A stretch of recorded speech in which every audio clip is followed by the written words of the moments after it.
Saktuhan pa ngang dumaan sa harapan namin itong tren. Pero ikaw, nakasakay ka na ba ng tren? O tanong lang yun, pero hindi tayo sasakay ng tren ngayon. Kasi magkakape tayo sa Dear Joe's. Na-try mo na din bang magkape dito?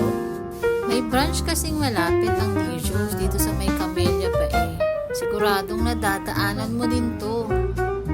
Ang refreshing ng coffee shop na ito. Nilagyan kasi nila ng iba't ibang klase ng halaman ng labas at loob ng coffee shop. Kaya naman siguradong marerelax ang customers habang nagkakape. Tingnan mo lang tong kasama ko. Tinry namin ang pasta at syempre ang kape nila dito. Medyo mahal pero sulit dahil masarap naman. First bite, thank you Lord. Napaka-relaxing naman talaga ng araw na to.